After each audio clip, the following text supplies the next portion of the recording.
तो पाकिस्तान के विदेश मंत्री का बड़ा बयान सामने आया है। मैंने अमेरिकी विदेश मंत्री से बात की, अब भारत के पाले में गेंद, ये कह रहे हैं पाकिस्तानी मंत्री। पाकिस्तान के विदेश मंत्री का बड़ा बयान सामने आया है।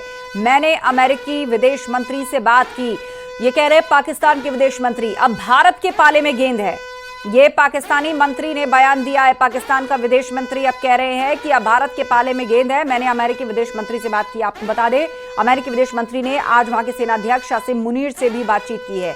और उसके अलावा अब पाकिस्तान के विदेश मंत्री कह रहे हैं कि मैंने भी अमेरिकी विदेश मंत्री से बात की है, अब भारत के पाले में गेंद है। ये इस वक्त की बड़ी खबर।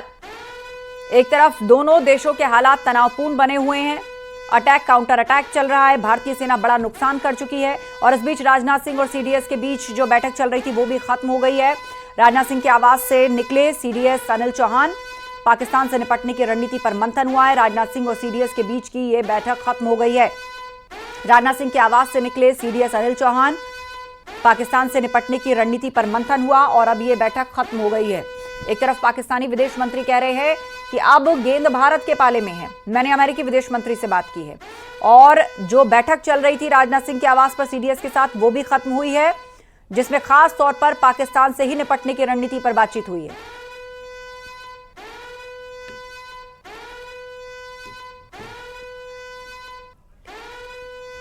और इस वक्त दो मेहमान हमारे साथ जुड़े हुए हैं। डिफेंस एक्सपर्ट पुष्कल विजय जी हमारे साथ हैं और डिफेंस एक्सपर्ट शशि भूषण जी हमारे साथ हैं।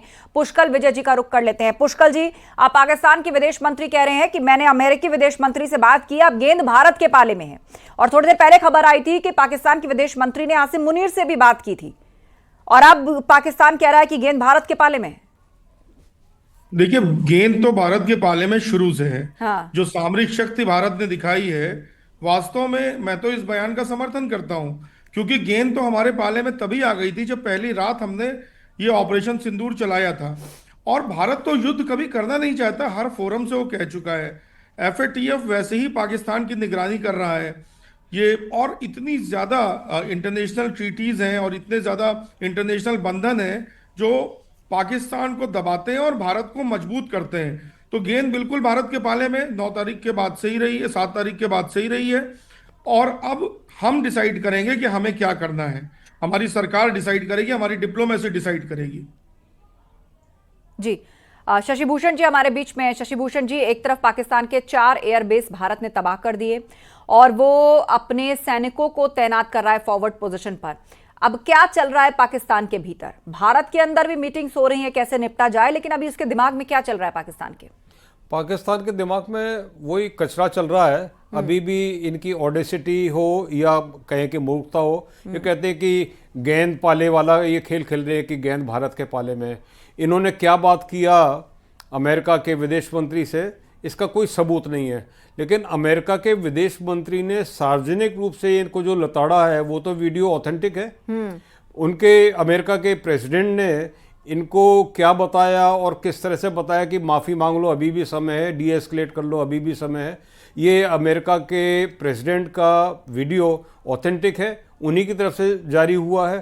तो इनका क्या क्रेडिबिलिटी रेटिंग है वो तो जीरो है, दुनिया को मालूम है। हाँ, ये ज़रूर है कि अभी भी ये 71 में मुझे याद आता है कि भारत के रेडियो की तरफ से 2 प्रोग्राम होते थे। एक तो नारद जी खबर लाए हैं और दूसरा होता था अफीम ची।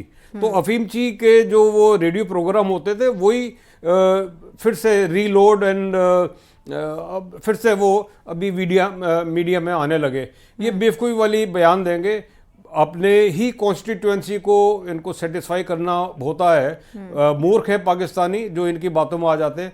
पूरे वर्ल्ड में तो कोई इनके इस बातों में आने वाला नहीं है। भारत में तो कम से कम कोई जो देखता है तो जब बोरियत होती है, थोड़ा सा एंटरटेनमेंट, हंसने का मन करता है तो ये वीडियो और ऐसे बयान पढ़ लेते हैं। इनकी क्रेडिबिलिटी जीरो है। बिल्कुल भी इनके बयानों पर ध्यान ना दिया जाए, क्योंकि ये जो घबराए बिल्कुल हुए सर, लेकिन दुश्मन अगर मूर्ख हो तो चिंताएं और बढ़ जाती हैं। पुष्कल जी, आप देखिए 71 के युद्ध के बाद जो पतलूनें टंगी हुई मिली थी, आज भी कैपेसिटी पाकिस्तान भी जानता है, पूरी दुनिया जानती है। 6 लाख सैनिक उसके पास, भारत के पास 16 लाख सैनिक, और सैन्य ताकत को आप करेंगे तो जो एक जमीन और आसमान का फर्क होता है वो दोनों के बीच में है, फिर भी अपनी सेना को भेज रहा है। जी देखिए, ये मैंने पहले भी कहा है और हमें समझना चाहिए कि पाकिस्तान की सेना एक रेगुलर प्रोफेशनल सेना की तरह इसको मत लें।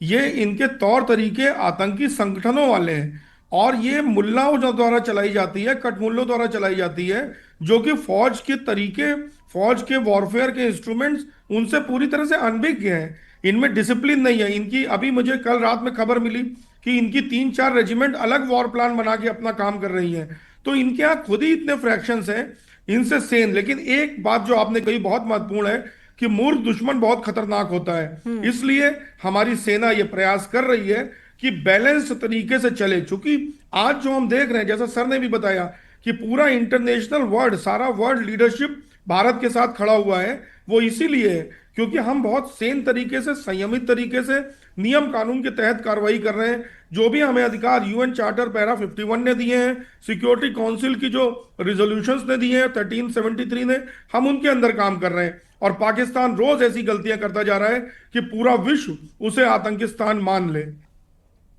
जी शशि भूषण जी, जिस तरीके से यहां पर पाकिस्तान के अंदर के हालात आप देखें, तो क्या वहां पर फैसले लेने वाली उनकी सरकार है, फैसले लेने वाली उनकी सेना है, या वो आतंकी संगठन है जो कुछ दिन पहले ललकार कर कह रहे थे कि सेना की कमी पड़ेगी तो मदरसे में पढ़ा हुआ एक एक शख्स जो है वो इस काबिल है कि वो बंदूक उठाएगा। मतलब वो खुद स्वीकार कर रहा है कि एक तो सेना है जो देशों की हुआ करती, जो सामने दिखती है, और एक उसके साथ उसने आतंकियों की सेना भी खड़ी की हुई है। मतलब वो मरने मारने पर उतारू है, या कह लीजिए अपने भी नागरिकों की परवाह करनी उसने छोड़ दी है, वो अपने भी नागरिकों को मरवाने पर उतारू है ऐसी हरकत करके।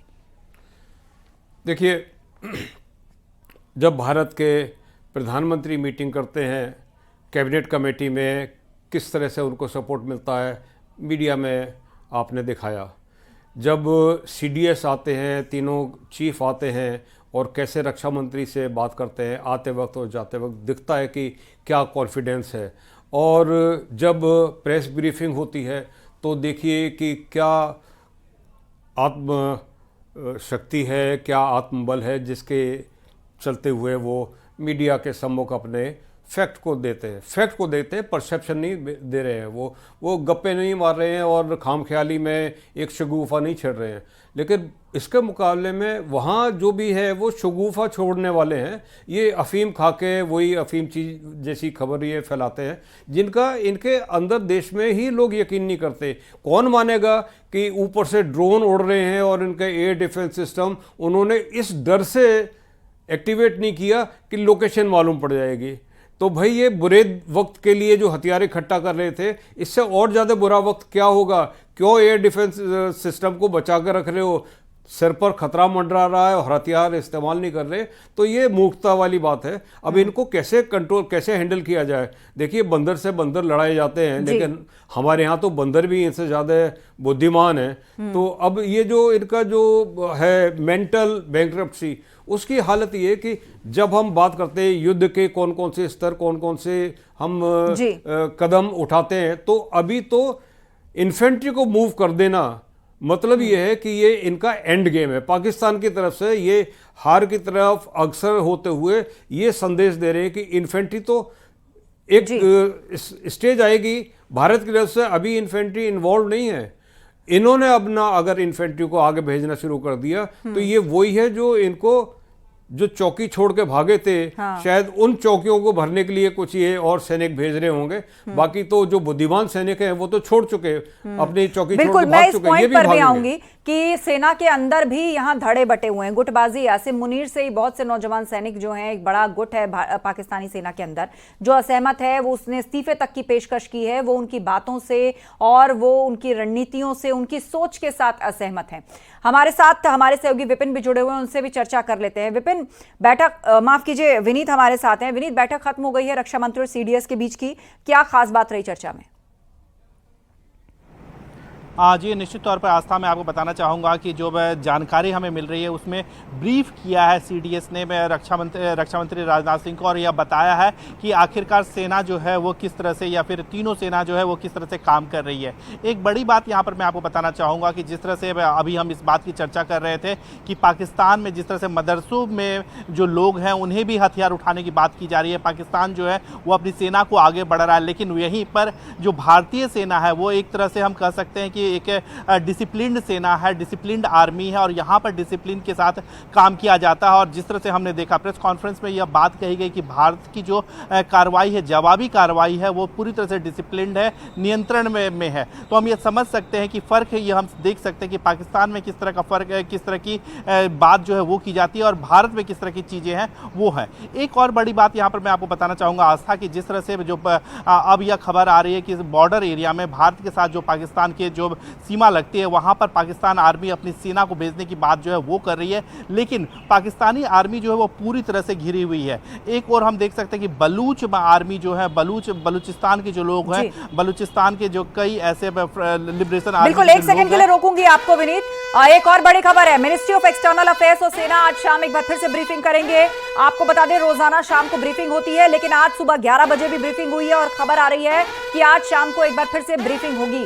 यानी इसके पीछे में साफ संकेत है कि देश को बार बार आके अगर अपडेट और ब्रीफिंग तमाम अगर दे रही है सेना और विदेश मंत्रालय, तो इसका साफ संकेत है कि लगातार तेजी से हालात बदल रहे हैं, बढ़ रहे हैं हालात, और उसके लिए देश को सामने आकर के तमाम तरह की बातें और ब्रीफिंग जो है वो रखनी होती है। तो उस पर खबर यह कि आज शाम फिर से प्रेस ब्रीफिंग करेगी एमईए और सेना। हमारे साथ विनीत लगातार जुड़े हुए हैं। जी विनीत। जी, जैसा कि भारतीय सेना की ओर से कहा गया था कि वो डिसिप्लिन्ड कार्रवाई कर रही है, भारतीय सेना जो है वो डिसिप्लिन्ड सेना है, वहीं पर पाकिस्तानी आर्मी को अब जो है वो मदरसे से बच्चों की ज़रूरत जो है वो पड़ रही है। पाकिस्तान के एयर डिफेंस सिस्टम की अगर हम बात करें, जिस तरह से भारत ने पाकिस्तान के एयर डिफेंस सिस्टम को जो भून नस्ते नाबूद कर दिया था, वहीं पर पाकिस्तान जो है वो अपने नागरिक विमानों को जो है आड़ ले रहा है। जैसा कि कल भी हमने देखा प्रेस कॉन्फ्रेंस में यह बात कही गई थी, आज भी यही बात जो है वो प्रेस कॉन्फ्रेंस में कही गई थी। साफ तौर पर पाकिस्तान की जो डिफेंस सिस्टम है, इसे हम इस तरह से भी समझ सकते हैं कि वह अपने बेगुनाह नागरिकों को भी जो है वो आगे कर रही है, अपने विमानों को जो है वो आगे कर रही है। इसके साथ ही साथ अगर हम देखें कि पाकिस्तान जो है वो विभिन्न स्तर पर घिरा हुआ है। कहीं ना कहीं हम देख सकते हैं कि एक तो सेना के अंदर ही जो मुनीर हैं उनके नेतृत्व को लेकर के ही सवाल खड़े हुए हैं, दूसरी ओर बलूच आर्मी जो है, बलूच लिबरेशन आर्मी जो है वो लगातार कोशिश कर रही है कि वह जो पाकिस्तान से जो है वो और एक सेकंड के लिए रोक रही हूं विनीत, एक बहुत बड़ी ब्रेकिंग हमें मिल रही है। भारत ने 5 एयरबेस तबाह कर दिए हैं पाकिस्तान के। अभी तक 4 एयरबेस तबाह किए थे, 5वां एयरबेस भी तबाह कर दिया है पाकिस्तान का। 2 रडार बेस को भी इंडियन एयरफोर्स ने बर्बाद कर दिया है। भारत ने पाकिस्तान के